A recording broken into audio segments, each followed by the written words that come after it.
அல்லாஹ்வுடைய தூதர் ஸல்லல்லாஹு அலைஹி வஸல்லம் ரமதானுடைய மாதத்திற்கு பிறகு அதிகமாக ஷஹ்ருல்லாஹி முஹர்ரம், அல்லாஹ்வுடைய மாதமாகிய இந்த முஹர்ரமுடைய மாதத்தில் அதிகமாக நோன்பு வைத்தார்கள் என்று அல்லாஹ்வுடைய தூதர் முஹம்மது ரசூலுல்லாஹ் ஸல்லல்லாஹு அலைஹி வஸல்லம் அவர்களுடைய சஹாபாக்கள் சொல்கின்றார்கள்.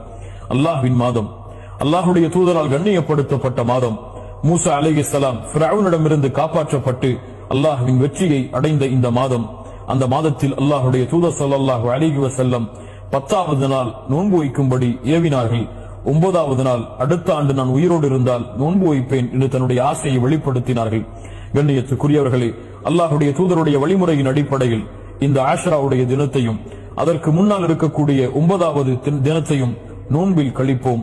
அல்லாஹ்வுடைய தூதர் ஸல்லல்லாஹு அலைஹி வஸல்லம் சொன்னார்கள், மன் ஸாம யௌமன் ஃபீ ஸபீலில்லாஹ், அல்லாஹ்வுடைய பாதையில் ஒருவர் ஒரு நாள் நோன்பு வைத்தால் அல்லாஹ் ரப்புல் ஆலமீன் அவருடைய முகத்தை 70 ஆண்டுகள் நரகத்தை விட்டு தூரமாக்குகிறான் என்று.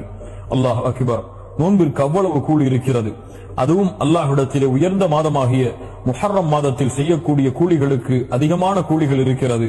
அதுவும் அல்லாஹ்வுடைய தூதருடைய சுன்னாவை செயல்படுத்தினால் அதைவிட அதிகமான கூலிகளை அல்லாஹ் ரப்புல் ஆலமீன் எமக்கு வைத்திருக்கின்றார்.